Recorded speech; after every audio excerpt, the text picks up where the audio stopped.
Hello दोस्तों, आप लोगों का स्वागत। लेवल का बंदा कैसे एक बंदे को मार सकता है जिसका लेवल यहाँ पे 30 हो और ऊपर से वो सेकंड ट्रांसफर हो। जियांग आगे से कहता है थम जाइए, मेरी किसी ने मदद की थी। वो लोग पूछते हैं किसने की थी, जिसपे जियांग उन लोगों को बताता है कि वो लू फैमिली की एक बेटी थी जिसका नाम सांडाओ है और उसके पास डिफेंसिव टाइप हिडन टैलेंट था, इसी वजह से हम लोग जिंदा बच सके। जिसपे ये लोग और भी ज्यादा हैरान हो जाते हैं कि ये साला कितना लकी है, इसका लू फैमिली के साथ भी लफड़ा है। वो लोग आगे से कहते हैं बुरा नहीं है, भले लू फैमिली यहाँ पे फाइटिंग के लिए ना जानी हो, लेकिन जब भी पैसों की बात आती है अंबानी से वो पीछे नहीं है। साला अंबानी को वो धूल जटा दे। और जियांग यहाँ पे जियान से कहता है कि तुम चिंता ना करो, अगर तुम्हें कोई दिक्कत होती है फ्यूचर में तो फिर लू फैमिली तुम्हारी पक्का मदद करेगी। लेकिन जियांग यहाँ पे दोबारा जियांग को पकड़ लेता है ये कहते हुए अगर लू यहाँ पे डिफेंसिव टाइप थी तो फिर उसने यहाँ पे ज्यादा अटैक पावर नहीं रिलीज की होगी, इसका मतलब तुम्ही ने यहाँ पे सारा काम धाम किया है। जिसपे जियांग इन लोगों को बता देता है कि उसके पास यहाँ पे दो प्रोफेशन है। हिडन प्रोफेशन यहाँ पे पॉइजन टाइप है, बेसिकली उसने मिस्टर डिवोवर को यहाँ पे पॉइजन टाइप बता दिया। तो जियांग ऐसे चिल्लाते हुए कहता है कि कितने सरप्राइज छुपा के बैठे हो भाई, कुछ और भी हो तो बता दो। इसके बाद वो यहाँ पे पॉइजन को छूने की कोशिश करते हैं, लेकिन जी जंग मना कर देता है ये कहते हुए कि ये कुछ ज्यादा ही डेंजरस है। बेसिकली जी जंग ने अगर यहाँ पे पॉइजन छू लिया तो वो काफी ज्यादा खतरनाक हो सकता है। लेकिन इसके बावजूद वो यहाँ पे जियांग के साथ हाथ मिला लेते हैं ये कहते हुए तुम्हें आइडिया नहीं है कि मेरा डिफेंस कितना हाई है। लेकिन वो जैसे यहाँ पे पॉइजन को छूते हैं तो फिर उनका हाथ आगे से जलने लगता है और वो जी गैंग से कहता है कि अंकल मैंने कहा था ना कि ना छुइए मेरा हाथ, ले लिया ना उड़ता तीर बुंड में, अब तड़पते बैठिए। अंकल अभी भी नहीं अपनी हार मान रहे, वो आगे से कहते हैं कि मैं गार्ड अप नहीं था। इसके बाद वो पीछे मुड़ के यहाँ पे युन साओ से कहते हैं कि आओ भाई हील करो, काहे लिए तुमको रखा है नौकरी पे। तो फिर वो आगे बढ़ती है और यहाँ पे जी गैंग के हाथ को हील करने लगती है और वो साथ ही में ये भी बताती है कि ये पॉइजन कुछ ज्यादा ही डेंजरस है, काफी ज्यादा पॉइजनस है ये। वह जी गैंग जियांग से कहता है कि तुम्हारे पास जितनी ज्यादा स्किल्स होंगे उतना ज्यादा मैं खुश होऊंगा। लेकिन जी गैंग यहाँ पे रिस्क नहीं लेना चाहता था, वो यहाँ पे टियानजियो कॉम्पिटिशन के अंदर हिस्सा लेके रिसोर्स हासिल करना चाहता था। लेकिन साओ फैमिली भी इसके अंदर हिस्सा जरूर लोगी और वो लोग यहाँ पे रिस्क नहीं लेना चाहते थे, इसीलिए वो लोग इस चीज को यहाँ पे कैंसिल करना चाहते थे। तो जियांग सबसे पहले इन लोगों से रिसोर्स पूछता है कि किस टाइप के रिसोर्स वो लोग बांटेंगे, जिसपे अंकल आगे से बताते हैं कि वो बेसिक एसेंस, इक्विपमेंट और कुछ पोशंस होंगे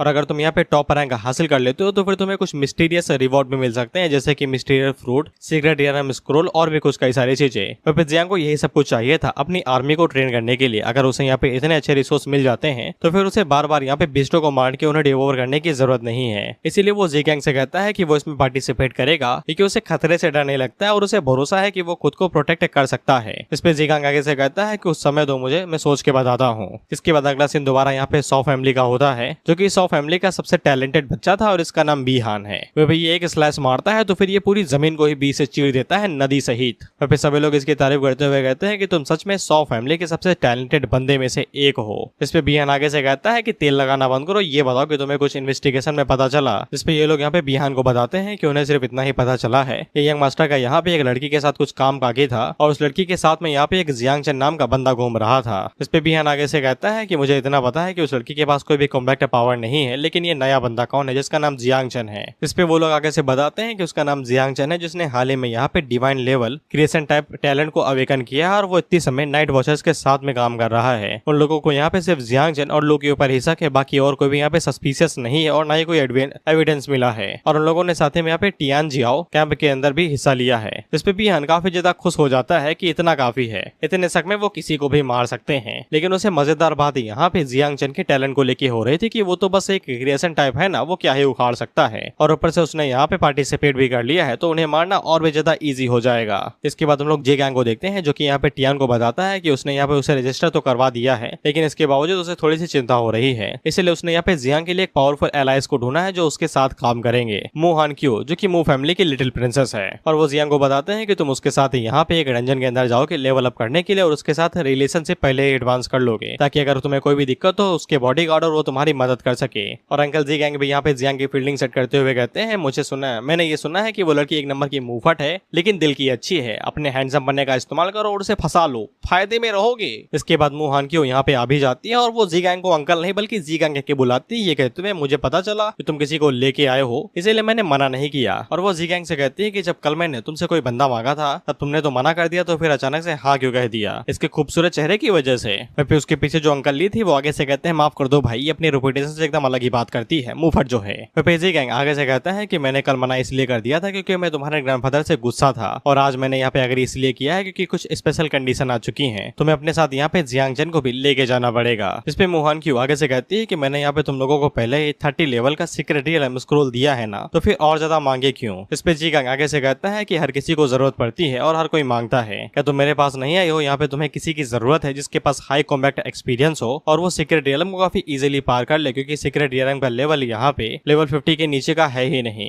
तो फिर हान क्यूई आगे बढ़ती है और वो जियांग से पूछती है तुम्हारा लेवल क्या है? जियांग आगे से कहता है 17 है मैडम। इस पे हान क्यूई आगे से कहती है इन्हीं पैरों पे उल्टा भाग जाओ, दिखाई ना देना यहाँ पे, साला लेवल 20 के लोगों को यहाँ पे रूकी कहते हैं, तुम्हारा तो उतना भी नहीं है और ऊपर से तुम तो यहाँ पे क्रिएशन टाइप हो ना, एकदम यूजलेस टैलेंट है। इस पे जियांग को गुस्सा आ जाता है, वो आगे से हाथापाई उतर पे आते हैं, ये कहते हो तुम्हारी हिम्मत कैसे हुई, साला तुमने मुझे अंकल नहीं बोला अंदर घुसने से पहले, अब इसके बाद यहाँ पे जियांग की बेइज्जती कर रही हो। इस पे अंकल ने यहाँ पे जियांग को रोकते हुए कहते हैं कि संभालो यार खुद को तुम, लेकिन जियांग नहीं निकुराता, वो आगे से कहता है इसकी हिम्मत कैसे हुई मेरे साउजन की बेइज्जती करने की, साला उसके पास डिवाइन लेवल टैलेंट है और ऊपर से डुअल प्रोफेशन भी है। इस पे अंकल ने यहाँ पे जियांग को रोकते हुए कहते हैं कि तुम रुको यार, पहले तुम मेरे हिस्से की कहानी सुनो। हान क्यूई को अभी यहाँ पे डंप किया गया, उसके बॉयफ्रेंड ने उसे छोड़ दिया है। भाई तो यहाँ पे गर्लफ्रेंड लिखा है, शायद से ट्रांसलेटर की गलती हो सकती है, माल फूक के ट्रांसलेट कर रहा है वो, बाकी लेस्बियन है तो भी मुझे चलेगी, you know that white kind of man I am. और वो आगे से कहते हैं वो इतनी समय स्टेबल नहीं है, थोड़ा सा प्यार से उससे बात करो। और हान क्यूई का हंडा फूटते है, वो आगे से कहती है हम लोग बात नहीं करेंगे, मुझे सारी कंडीशंस अगरी हैं। इस पे जियांग अपने मन के अंदर सोचता है ये कुछ ज्यादा ही इन्फॉर्मेशन हो गई बाय द वे। जिसके बाद हमें सीक्रेट रियलम के बारे में बताया जाता है जिसका नाम ब्यूटीफुल विलेज था। ज्यादा से ज्यादा 5 लोग अंदर घुस सकते हैं जिनका लेवल 50 से ऊपर नहीं होना चाहिए। इसकी वजह से 2 ही कंडीशन थी कि विलेज के अंदर जितने भी घूमने वाले मॉन्स्टर है उन्हें मार दो, बॉस को मार दो और अल्टर को डिस्ट्रॉय कर दो। इसके बाद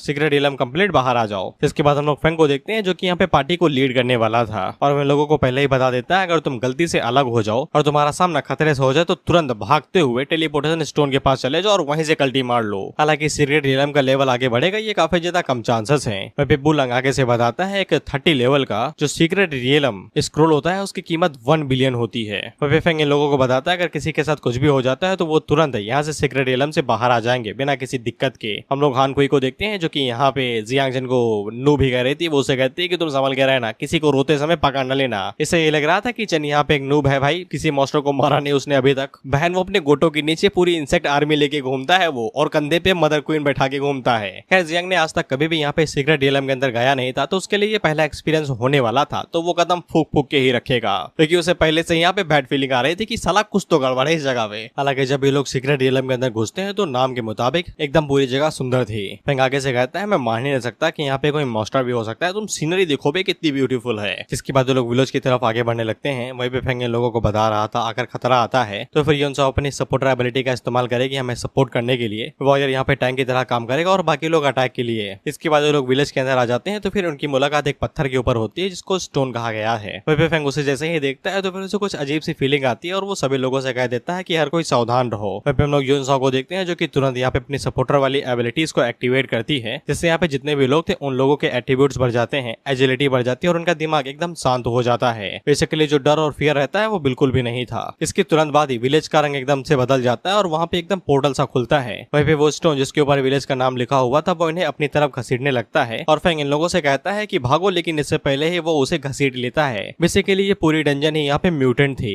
और हम लोगों को बता दिया जाता है कि beautiful realm the beautiful village यहाँ पे म्यूटेशन के हिसाब से बदल गई है और इस विलेज और डंजन का नाम बदल के यहाँ पे डेड स्पिरिट विलेज कर दिया गया है। डेड स्पिरिट का जो लेवल था वो यहाँ पे नाइटमेयर लेवल था और इसे पास करने की सिर्फ 2 ही कंडीशन थे कि यहाँ पे जितनी भी डेड स्पिरिट्स हैं सभी को खत्म कर दिया जाए विलेज के अंदर और साथ ही में बॉस को मार दिया जाए, क्योंकि ये सभी टेलीपोर्ट हो गए थे इसलिए ये अलग अलग जगह पे टेलीपोर्ट हुए थे। हम लोग जियांग को देखते हैं जो अलग हुआ था बाकी लोगों से और जियांग आज तक कभी भी म्यूटेशन का सामना नहीं किया था तो उसके लिए एकदम नई फीलिंग थी। म्यूटेशन एक तरीके से लेवल को एकदम बढ़ा देता है ऑर्डिनरी से नाइटमेयर लेवल और कंडीशन चेंज कर देता है, बस इसको म्यूटेशन कहते हैं। जियांग को पता था कि इस नाइटमेयर का लेवल यहाँ पे 30 से ऊपर का ही है तो फिर उसे तुरंत यहाँ पे अपने लोगों को ढूंढना पड़ेगा क्योंकि अकेले घूमना काफी ज्यादा रिस्की हो सकता है। इसके बाद जियांग एक दरवाजा तोड़ता है और अंदर घुसता है तो फिर उसे यहाँ पे एक दादा दिखाई देते हैं और साथ ही में कई सारा सामान भी यहाँ पे पड़ा हुआ था। सॉरी ये कुर्सियां नहीं बेसिकली ताबूत है यानी कि कॉफिन्स जो कि बहुत ही ज्यादा है। वह पिक्चर के ऊपर जो दादाजी बने हुए तो एकदम मनमोहक मुस्कुराए जा रहे थे, जैसे कि हवे के किनारे की जमीन उन्होंने नहीं बेची थी और इनके दादा पोता नोता खोता सब इनकी तारीफ करे जा रहे थे कि दादाजी अपना बढ़िया था, कि दादाजी वाज बैडेस्ट, उन्होंने खेत के किनारे वाली जमीन नहीं बेची, आज तक अमीर हैं हम लोग, साला पीढ़ी दर पीढ़ी खा रहे हैं उनकी जमीन से। फिर जियांग अपने मन के अंदर सोचता है कि ये बुड्ढा मुझे देख के मुस्कुरा रहा है या फिर मैं आंखों का धोखा खा रहा हूँ। खैर उन कॉफिन्स के अंदर से नन्स की आत्मा बाहर निकलती है। हाँ भाई ये नन्ही है, इनका चोखा बता रहा है। खैर ये डेड स्पिरिट थे जिनका लेवल यहाँ पे 30 था। इनके पास कोलोसिस स्किल है, स्लैश और करप्शन है, यानी कि ये किसी को भी करप्ट कर सकती हैं। और सबसे खतरनाक बात कि ये फिजिकल अटैक से पूरी तरीके से इम्यून है, यानी कि फिजिकल अटैक इनके ऊपर काम नहीं आने वाले हैं। इस पे जियांग काफी ज्यादा घबरा जाता है क्योंकि पॉइजन भी एक तरीके का फिजिकल अटैक ही होता है, लेकिन जब वो यहाँ पे अपने पॉइजन को रिलीज करता करता है तो नंस के ऊपर उसका कोई भी असर नहीं होता है। इसलिए जियांग अपनी बुंड बजाते हुए वहां से भागने लगता है, ये सोचते हुए कि पॉइजन भी एक फिजिकल अटैक है, वो यहाँ पे इनके खिलाफ कुछ भी नहीं कर सकता है। लेकिन यहाँ पे 9 के लिए बात अलग हो सकती है। जिसके बाद वो 9 को बाहर बुलाता है तो उसकी जीभ लड़खड़ा रही थी, आगे से कहती है खाना। फिर जियांग उसे पूछता है तुम सच में इन्हें खाना चाहती हो ना, ये लाशें हैं बाबू, और ऊपर से तुम्हारा खाना क्या फिजिकल अटैक नहीं समझा जाएगा। लेकिन 9 को कोई फर्क नहीं पड़ता, उसके लिए हर एक खाना टेस्टी है, बस वो ब्रेड नहीं होनी चाहिए। जियांग उसे कहता है जाओ जाओ खाओ खाओ, मुझे फर्क नहीं पड़ता, बस अगर निगल ना पाओ तो खुद को फोर्स ना करना। स्पिनाइन कहती है ठीक है। जिसके बाद वो इन स्प्रिट्स के ऊपर अटैक कर देती है, कहते हुए ये तो खाना है। इसके बाद वो इनके ऊपर अटैक करती है और इन्हें भाई गुलाब जामुन की तरह लपेटे जा रही थी वो, और एकदम मीठा सा मुंह बनाते हुए कहती है टेस्टी है। जियांग आगे से कहता है कि मैं अपने कंधों पे ब्लैक होल लेके घूमता हूँ, ये कुछ भी निगल लेती है भाई, ये सारा फिजिकल अटैक इनके ऊपर कुछ काम नहीं आ रहा है, स्किल काम नहीं आ रही, ये इन्हें लपेटे जा रही है गुलाब जामुन समझ के। लेकिन जियांग के लिए ये सौदा फायदेमंद था क्योंकि वो इन्हें खा के अपनी डिवोवरिंग वैल्यू कंप्लीट कर सकती थी न्यू प्रोडक्शन के लिए। इसलिए जियांग अपने बाकी बच्चों को भी बाहर निकालता है, कहते हुए बच्चों पार्टी है, जाओ और जाके मदर के साथ खाओ पियो। इस पे वो सभी कीड़े बाहर निकलते हैं और आसपास के जितने भी नंस थे उनके ऊपर अटैक करके उन्हें खाने लगते हैं। और फिर जियांग ने घर के अंदर से जितनी भी स्प्रिट निकली थी उन सभी को मार दिया था। बाकी में इसके स्टार्ट से नहीं बताने वाला, यूजलेस होता है वो। इसके बाद वो यहाँ पे दादाजी की तरफ देखता है, ये कहते हैं कि चलो अब यहाँ पे फोटो को थोड़ा सा इन्वेस्टिगेट करते हैं। और फिर दादाजी की मंद मोहक मुस्कान अब निराशा में बदल गई थी, जैसे कि अब सारा खानदान गाली दे रहा हो कि बुढ़े ने साले ने जमीन बेच दी, नहीं अभी हम लोग अमीर होते। ये सामाजिक लौंडा ताना न देता कि साला वो विदेश में जाके नौकरी कर रहा है, अगर बुढ़ों ने जमीन न बेची होती आज हम भी अमीर होते। जियांग उसे कहता है दादाजी आप मुस्कुरा काहे नहीं रहे हो, अभी तो मंद मोहक मुस्कुरा रहे थे। लेकिन हम लोग 9 को देखते हैं और उसे पोर्ट्रेट भी खाना था, वो आगे से कहती है ये भी टेस्टी है। फिर जियांग पोर्ट्रेट की तरफ इशारा करते हुए कहता है क्या तुम सच में इसे खा सकती हो, सच में खा सकती हो ना। हम लोग दादाजी को देखते हैं और उनकी फटते हुए इसके अगले ही पल में वो पेंटिंग ब्लास्ट कर जाती है और लोगों को कुछ भी समझ में नहीं आता कि अभी यहाँ पे क्या हुआ। नोटिफिकेशन इन्हें समझाता है कि तुमने दादाजी को यहाँ पे इतना ज्यादा घबरा दिया कि वो साला डर के मर गए हैं। दादाजी की फटके चार हो गए कि उन्हें खा के भी कोई मार सकता है। बाय द वे दादाजी नेक्रोमेंसर गार्ड थे, यानी कि ये स्पिरिट निकालने वाला काम उन्हीं का ही था, तभी वो मंद मोहक मुस्कुरा रहे थे। हालांकि ये दोनों काफी ज्यादा हैरान थे कि ऐसे भी कोई मरता है क्या। इसके बाद हम लोग फेंग वाली साइड को देखते हैं और इनके ऊपर फिजिकल अटैक दे मारे भाई, डंडा हाथ जो आ रहा है गड़म गड़म मारे हैं, लेकिन नन को कुछ भी नहीं हो रहा था। नन भी लाइक वी आर इम्यून बेटा, कुछ खतरनाक तरह करो। अबे फेंग को यहाँ पे बाकी लोगों की चिंता हो रही थी, खासकर चन की, सॉरी जियांग की। वो तो बेचारा 20 लेवल पे भी नहीं है, पता नहीं उसके साथ क्या हो रखा, इनके ऊपर तो फिजिकल अटैक काम ही नहीं कर रहा। हालांकि उसी टाइम पे इन लोगों के पास नोटिफिकेशन आता है कि उनके टीममेट ने यहाँ पे कैसरिटाइड स्पिरिट को मार दिया और साथ ही में नेक्रोमेंसर गार्ड को भी। इससे इन लोगों को यहाँ पे एक्सपीरियंस पॉइंट मिल रहे थे। फेंग को कुछ भी समझ में नहीं आता है कि म्यूटेटेड डंजन के अंदर कौन इतना ज्यादा स्ट्रॉन्ग हो सकता है जो घुसते ही यहाँ पे इतने सभी मॉन्स्टर को अकेले मार गिरा दे। और इसे जियांग के ऊपर तो शक भी नहीं था कि ये कुछ कर भी सकता है, वो इसे एकदम लो कैटेगरी में डाल रहा था कि ये सिर्फ मार खाएगा। बाकी उसे यहाँ पे सिर्फ हान क्यू के ऊपर यकीन हो रहा था क्योंकि वही इतनी स्ट्रॉन्ग है जो कि यहाँ पे इतने सभी लोगों को मार सकती है। तो बाकी के अंदर इतना दम नहीं है क्योंकि वो लोग यहाँ पे इतने सभी मॉन्स्टर को मारते जिनके पास फिजिकल इम्यूनिटी है। इसलिए वो जियांग की तरफ आगे बढ़ते हुए कहता है कि तुम डटे रहो, हम तुम्हें बचा लेंगे। लेकिन हम लोग हान गुई को देखते हैं और इसके हालात कुछ ज्यादा ही गंभीर थे, सबको इसे बुली कर रहा था। ये अपनी जान बचाते हुए कहती है कि मैं यहाँ पे नहीं मर सकती, उसके पास हिडन प्रोफेशन है और ये टियानजियो कैंप के अंदर हिस्सा लेना चाहती है अपनी फैमिली को थोड़ा सा सपोर्ट करने के लिए। वहीं पे हान गुई के अंदर जरा से भी जान नहीं बची हुई थी, ना ही एनर्जी बची और ना ही वो यहाँ से भाग सकती है। उसे बस यही लग रहा था कि वो यहीं पे ही मारी जाएगी। लेकिन तभी उसे दिखाई देता है कि जो डेड स्पिरिट है वो अपनी जान बचाते हुए भाग रहे उल्टे डायरेक्शन में। हान गुई अपने मन के अंदर सोचती है कि ये काहे भाग रही है, ये तो हमारे पीछे बढ़ती है। और तभी उसकी नजर उसी साइड से निकलते हुए औरा की तरफ पड़ता है जो काफी ज्यादा स्ट्रॉन्ग था। इसके बाद वो यहीं पे ही गिर जाती है, यही सोचते हुए कि वो औरा वाला उसे पक्का बचा लेगा। जिसके बाद वो गुहार लगाते हुए कहती है बचा लो।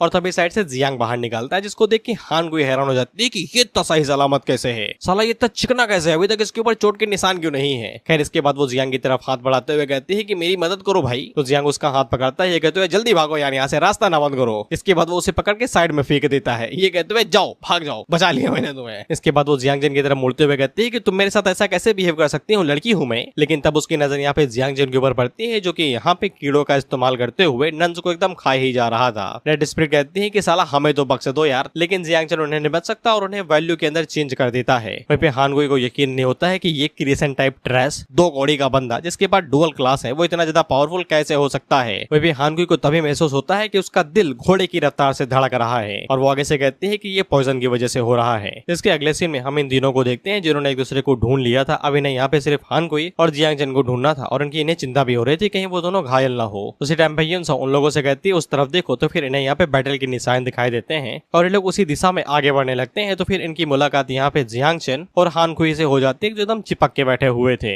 और हान को यहाँ पे जियांग के कंधे दबा रही थी। ये लोग आपस में बात करते हुए कहते हैं ये कुत्ते बिल्ली एक साथ कब से खेलने खेलने लगे, ये तो अभी जियांग जिन को गाली भरे दे रही थी, अब यहाँ पे उसके कंधे क्यों दबा रही है। इस पे ये लोग हथियार निकाल लेते हैं, कहते हैं ये पक्का साले एकदम नकली आदमी है, क्लोन है ये। लेकिन जियांग इन्हें रोकता है, ये कहते हैं कि हम लोग असली ही हैं, बॉस को हराने के लिए हमें बैकयार्ड में जाना पड़ेगा, जिसके बाद हम लोग डंजन से बाहर जा सकते हैं। लेकिन ये लोग कहते हैं वो सब क्या भाड़ में, पहले हमारे सवालों के जवाब दो, असली जियांग जन कहाँ पे है। तो इस बार हान कोई आगे बढ़ती है जियांग को प्रोटेक्ट करने के लिए। वो आगे से कहती है कि तुम लोग कुछ भी नहीं करोगे, जियांग को करने से पहले तुम्हें मेरे ऊपर से गुजरना पड़ेगा, मेरी लाश के ऊपर से जाना पड़ेगा। तो फिर जियांग आगे बढ़ता है खुद को बचाने के लिए, कहीं उसकी फील्डिंग सेट ना हो जाए। वो आगे से कहता है कि तुम लोग गलत सोच रहे हो, मैं कोई मॉन्स्टर नहीं हूँ, मैं इसलिए जियांग चन हूँ, बस थोड़ा सा हैंडसम हो तो लौंडिया मेरे ऊपर फिदा हो जाती है। इन लोगों को अभी भी यकीन नहीं होता है, तो फिर जियांग यहाँ पे इन लोगों को इनकी खासियत के बारे में बताता है, और वो टैंग जिन के बारे में बताते हुए कहता है कि वो सबसे बेस्ट कुक है और बहुत ही ज्यादा अच्छा खाना बनाती है। इस पे इन लोगों को यकीन हो जाता है कि ये अपना ही जियांग चन है, और वो लोग उसे पूछते हैं तुम्हें कहीं चोट वोट तो नहीं लगी। इस पे जियांग आगे से चिल्लाते हुए कहता है जिंदा हूँ भाई, कहा इतना मक्खनबाजी कर रहे हो, सही सलामत तो हूँ, और क्या चाहिए तुम्हें। लेकिन ये भी जिंदा दिखाए जा रहे थे। तो फिर जियांग आगे से चिल्लाते हुए कहता है बॉस को मार के बाहर निकलना है या नहीं यार, साला दिमाग खराब कर रखा है। ये लोग आगे से कहते हैं हाँ। इसके बाद जियांग पिछवाड़े का दरवाजा तोड़ के अंदर घुसता है एकदम दया के तरीके, और इनकी मुलाकात यहाँ पे फाइनल बॉस से होती है, जो कि स्पिरिट लीडर था और इसका लेवल 40 था। फिर आगे से कहता है कि ये काफी ज्यादा पावरफुल है, हर को एकदम सतर्क रहो और सावचन यानी कि जियांग को बचाने की कोशिश करो। फिर युनसाओ से कहता है कि अपनी सपोर्ट एबिलिटी का इस्तेमाल करो, हर किसी को यहाँ पे बफ दो। इसके बाद ये लोग यहाँ पे अटैक करने के लिए तैयारी कर रहे थे। उसी टाइम पे स्पिरिट किंग आगे बढ़ता है, जो कि अपने घुटने ने यहाँ पे टेक देता है। इस पे किसी को कुछ भी समझ में नहीं आता कि यहाँ पे क्या हुआ। उसी टाइम पे जियांग आगे से अपने इंसेक्ट को रिलीज करता है और 9 से कहता है जाओ और जाके उसे खा लो। वह जियांग ने सबसे पहले पॉइजन का इस्तेमाल किया था, जो कि एक तरीके से पर्दे का काम कर रहा है यहाँ पे 9 के लिए, और 9 जल्दी से बाहर निकलते स्पिरिट किंग को ही खा लेती है, और जिसके बाद ये लोग बड़ी आसानी के साथ बॉस को मार देते हैं और सीक्रेट रियलम को कंप्लीट कर लेते हैं। वह पे सभी लोग हैरान हो जाते हैं कि जियांग चन ने बस एक हिट के अंदर यहाँ पे बॉस को हरा दिया। तो सभी लोग आगे से कहते हैं कि तू गद्दारी तो नहीं कर रहा है ना। इस पे जियांग आगे से कहता है कि वो बस लकी था, उसका पॉइजन यहाँ पे स्पिरिट के खिलाफ कुछ ज्यादा इफेक्टिव था बस। इसके बाद इन लोगों को जो रिवॉर्ड मिलते हैं वो तो मिलते हैं, लेकिन इन्हें स्पेशल आइटम भी दिया जाता है, जिसका नाम मेडल ऑफ द डेड था। अभी एक बार किसी फैटल अटैक को यहाँ पे एब्जॉर्ब कर लेगा, जिससे ये लोग मरेंगे नहीं, बस इतना ही था और कुछ नहीं। वह पे सभी ये सब आइटम देख के काफी ज्यादा खुश हो जाते हैं, और उन्हें पूरा यकीन था कि जियांग चन ने यहाँ पे इन लोगों को कैरी किया है, यानी कि उसके बलबूते पे ही ये लोग इस डंजन को कंप्लीट कर पाए हैं, जिसलिए ये लोग यहाँ पे अपने सर झुका के जियांग चन को शुक्रिया कहते हैं। और फिर जियांग ने जो भी स्पिरिट मारे थे, तो फिर उसे अलग अलग ड्रॉप आइटम में मिले थे, जो काफी ज्यादा अच्छे थे। उनमें से डार्क डांस क्लॉक उसे पसंद आता है, तो वो रख लेता है अपने पास, और बाकी आइटम्स को वो बेच देगा, ताकि वो अपने कीड़े बच्चों के लिए कुछ एसेंस खरीद सके, ताकि वो और ज्यादा इवॉल्व हो जाए। वहीं पे उसको डंजन के अंदर से जो यहाँ पे डिवोरिंग वैल्यू मिली थी, वो काफी ज्यादा अच्छी थी।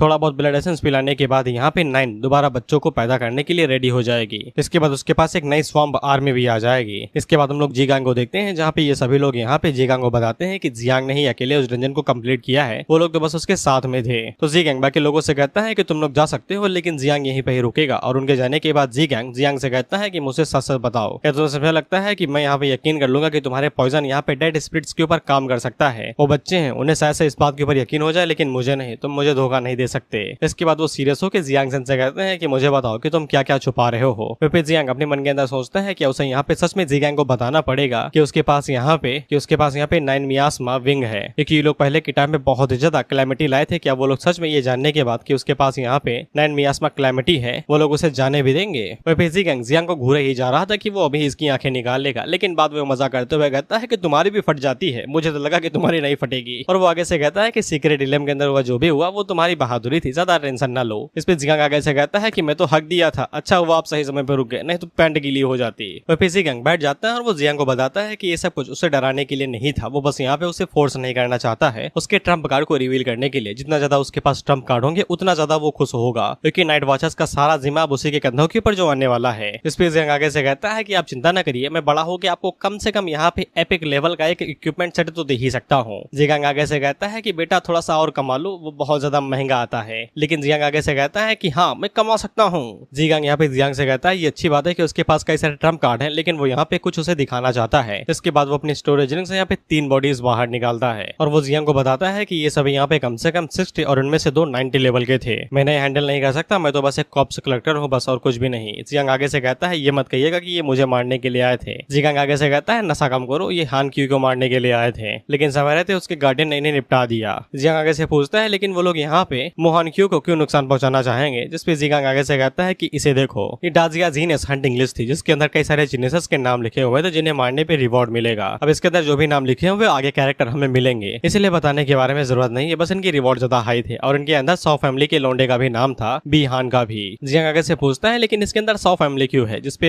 जीगांग आगे से बताता है ये सभी तुम्हारी जनरेशन के टॉप टायर जीनियसेस हैं और उनमें से 100 बिहान भी है। ये सभी यहाँ पे टियानजियाओ कैंप के अंदर हिस्सा लेने वाले हैं और 8 मेजर जोन्स के अंदर जाएंगे और तुम यहाँ पे बिहान के साथ जियांगनान जोन के अंदर जाओगे। इसके बाद जीगांग यहाँ पे जियांग को कई सारे जीनियसेस के बारे में बताता है, जैसे कि 7th ट्रांसफर सील किंग, इसके बाद 8th ट्रांसफर जेन एम्पायर और साथ ही में 9th टायर वूडी और इसी तरीके से और भी कई सारे 100 डाजिया रीजन के जीनियसेस जो कि सील किंग के डिसेंडेंट माने जाते हैं और उन्हीं में से 12वीं सील किंग के डिसेंडेंट यहाँ पे हान कुई है, जिसकी रैंक इतनी समय 77 है। इसलिए यहाँ पे ऐसे कई सारे मास्टर्स हैं जो कि यहाँ पे उसे असैसिनेट करवाना चाहते हैं ताकि वो उसकी पोजीशन को हासिल कर सके, लेकिन उसका जो गार्डियन है वो सभी उसी के हाथों मारे जाते हैं। वहीं पे हान कुई को मारने के बदले में यहाँ पे एक जुआन लेवल का रिवॉर्ड मिलेगा और वो जियांग से कहते हैं कि अब तुम सोचो अगर सील की इतनी ज्यादा स्ट्रेंथ हो सकती है तो फिर जेन एम्पायर और 100 फैमिली की स्ट्रेंथ कितनी ज्यादा होगी। इसमें जियांग को समझ में आ जाता है कि जीगांग बस यही चाहता है कि जियांग यहाँ पे कंपटीशन के दौरान में फालतू की अटेंशन अपनी तरफ न खींचे, नहीं तो उसके भी बहुत बुरे तरीके से लग सकते हैं। जीगांग भी उसे यही कहता है कि जितना ज्यादा तुम्हारे पास पोटेंशियल होगा उतना ही ज्यादा खतरा तुम अपनी तरफ अट्रैक्ट करोगे, इसलिए बेफालतू में अपनी पावर को एक्सपोज ना करना जब तक जरूरी ना हो। बाकी जीनियस के पास पावरफुल फोर्स होती है जो उन्हें प्रोटेक्ट करती है। तुम्हारे पास भले ही मैं हूँ लेकिन मैं इतना ज्यादा स्किल्ड और ट्रांसफर पावरफुल नहीं हूँ जो तुम्हारे लिए हर एक खतरे को रोक सकूं।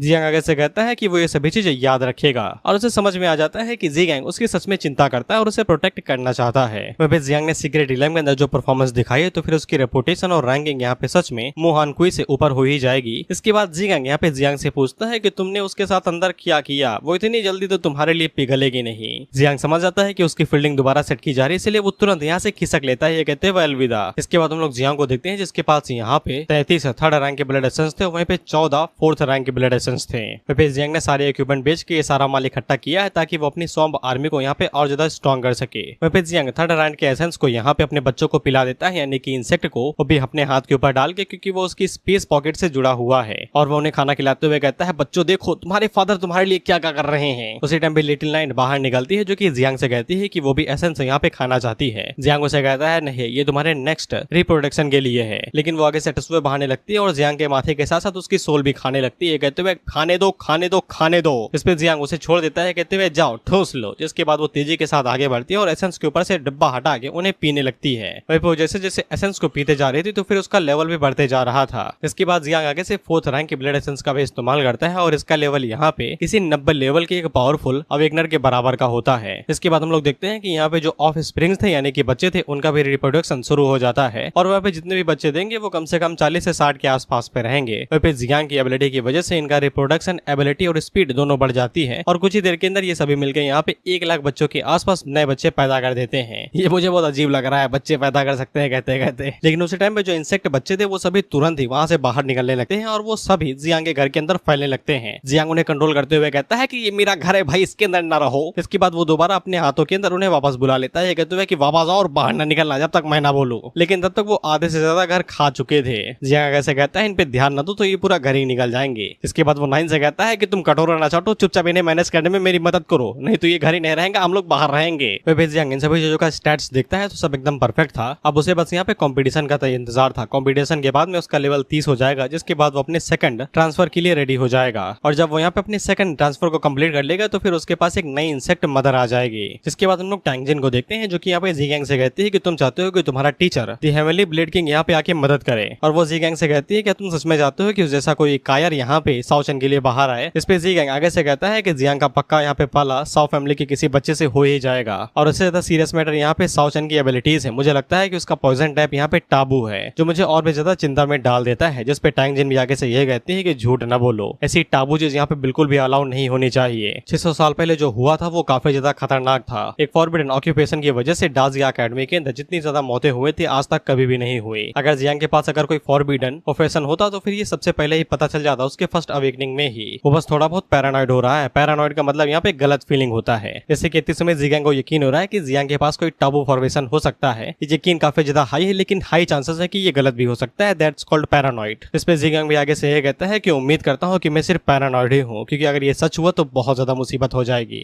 इसके बाद हम लोग जियांग को देखते हैं जो कि जंगलों के बीच से होते हुए पार्टिसिपेट करने के लिए जा रहा था। उसी टाइम पे कोई ऊपर से आवाज लगा के कहता है कि भाईजान मेरी मदद कर दीजिए, मुझे ऊंचाई से डर लगता है। जियांग ऊपर देखता है तो फिर उसे एक बुड्ढा दिखाई देता है जो कि पेड़ पे चढ़ा हुआ था। जियांग उसे कहता है कि चढ़े का है फिर जब नीचे उतरना नहीं आता। इसके बाद वो अपनी यहाँ पे जड़ों का इस्तेमाल करते हुए बुड्ढे को पकड़ता है और नीचे ले आता है। इस पे बुढ़ा आगे से बताता है कि वो यहाँ पे चिड़िया के घोंसले को देखने के लिए गया हुआ था ताकि अंडे खा ले। जब तक वो ऊपर नहीं पहुंचा तब तक उसे पता ही नहीं चला कि वो कितना ज्यादा ऊपर आ गया। वहीं पे वो बड़ो जियांग से कहते हैं क्योंकि तुमने मेरी मदद की है तो फिर क्या कोई तरीका है जिससे मैं तुम्हें रीपे कर सकूं। जियांग उसे बस इतना पूछता है तुम मुझे बस बता दो कि यहाँ से टियानजियो कैंप का रास्ता क्या है। जिस पे बड़ो उसे कहता है कि तुम मेरे साथ उस तरफ चलो, मैं तुम्हें रास्ता दिखाता हूँ। फिर जियांग उसे पूछता है अगर तुम अवेकन हो तो फिर तुम यहाँ पे अपनी शॉर्ट इंस्पेक्ट्री का इस्तेमाल क्यों नहीं करते हो अपनी शॉर्ट वहाँ पे रखने के लिए। जिसपे बड़ो आगे से बताते हैं कि वो अवेकन नहीं है, उन्होंने कभी भी अपनी शॉर्ट को यहाँ पे ट्रेन नहीं किया, वो सिर्फ शॉर्ट ट्रेनिंग ही करते हैं। जब उन्होंने यहाँ पे अपने टैलेंट को अवेकन नहीं किया था तब वो एकदम निराश होके जंगलों के अंदर भाग गए थे और लगातार 10 सालों तक वहाँ पे ट्रेनिंग करते रहे, यहाँ तक कि उनके पास इतने भी पैसा नहीं थे कि वो यहाँ पे सिटी के अंदर रहने के लिए कमरा भी बुक कर सके। जिसके बाद वो सीधा पहाड़ों पे चले गए और वहीं पे ही मरने का प्लान बना लिया था। लेकिन तभी उनकी नजर एक शॉर्ट के ऊपर पड़ी जो कि कोई पुराने हंटर ने छोड़ दी थी और तब से उन्होंने फैसला कर लिया कि वो जंगलों के अंदर रह के यहाँ पे शॉर्ट मास्टरशिप को प्रैक्टिस करेंगे। और उन्होंने यहाँ पे 50 साल लगा दिए जब तक वो पूरी तरीके से शॉर्ट मास्टरशिप को मास्टर नहीं कर लिए। और वो जियांग से कहते हैं कि मैंने सिर्फ एक ही मूव सीखा है, चाहो तो मैं तुम्हें सिखा सकता हूँ। लेकिन जियांग मना कर देता है, साले हरामी,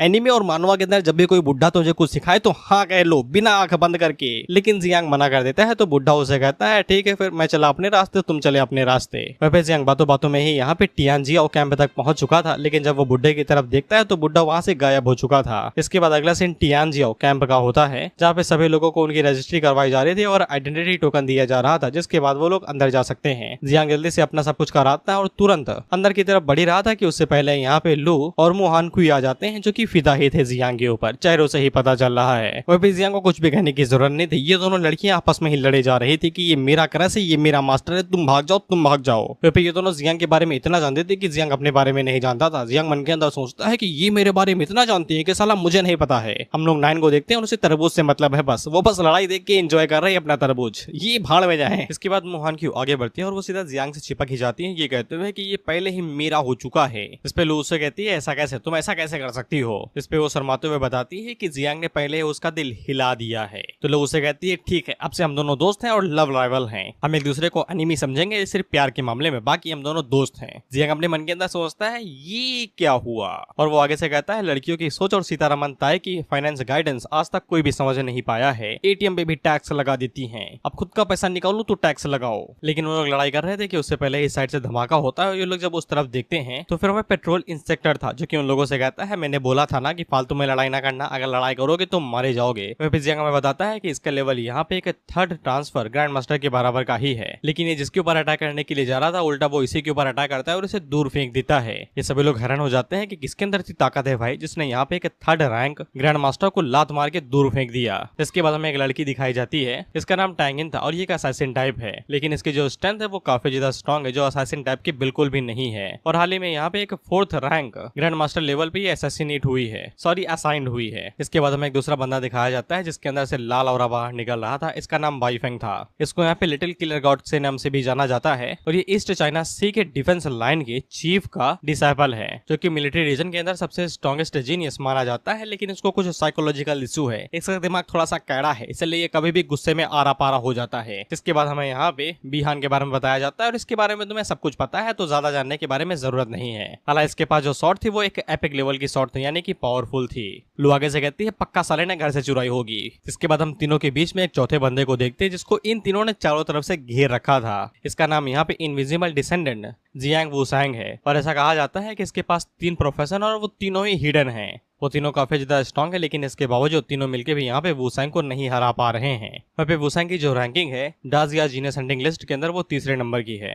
वहाँ पे वुसैंग ने जमीन के ऊपर एक पंच मारा था तो फोर्स की वजह से बीहान उड़ते हुए सीधा इन दोनों की तरफ गिरने वाला था, तो जियांग जल्दी से लू को पकड़ता है और साइड में हट जाता है। वहाँ पे इन दोनों की नजर जब एक दूसरे के ऊपर पड़ती है तो बीहान उससे कहता है तुम जियांग चलो ना, मेरा भाई तुम्हारे हाथों ही मरा था ना। और बीहान जियांग से कहता है कि हालांकि वो मुझे कुछ खास पसंद तो नहीं था, लेकिन भाई होने के नाते बदला लेना पड़ेगा, यू नो दैट। मैं यहाँ पे वुसैंग से निपटने वाला था, लेकिन अब जब तुम मिल चुके हो तो फिर तुम्हें ही हाथ साफ कर लूं ना पहले। जियांग भी आगे से रेडी हो जाता है फाइट करने के लिए और वो उससे कहता है कि भले स्ट्रेंथ तो तुम्हारी डिफरेंट है, लेकिन 100 फैमिली के अंदर पर्सनल पर्सनालिटी सबकी एक जैसी ही है, कुतिया। वह भी जैंग अब चाहे यहाँ पे अटेंशन को हटा नहीं सकता है, अब उसे यहाँ पे फाइट बैक करना ही पड़ेगा। लेकिन उसी टाइम पे हम लोग देखते हैं कि chief instructor Emily bleed king यहाँ पे एक स्लैश मारता है तो वो जमीन को 2 हिस्सों में मक्खन की तरीके काट देता है। वो सभी लोग एमिली ब्लीड किंग की तरफ देखते हैं तो ये वही बुढ़ा था जिसको ऊंचाई से डर लगता है और ये उन लोगों से कहता है लड़ाई दंगा करना है करो, लेकिन उससे पहले तुम्हें मेरी परमिशन लेनी पड़ेगी। जियांग भी बुढ़े को देखता है, वो मन के अंदर सोचता है कि हाँ कह देना चाहिए था कुछ सीखने के लिए, क्योंकि बुढ़े ने यहाँ पे जो शॉक वेव मारी इससे यहाँ पे जो चारों जीनियस थे वो तो एकदम तंग रह ही गए थे, लेकिन इसके जो कीड़े थे वो भी बाहर नहीं आ रहे थे। ये कहते हुए पापा हम नहीं आएंगे।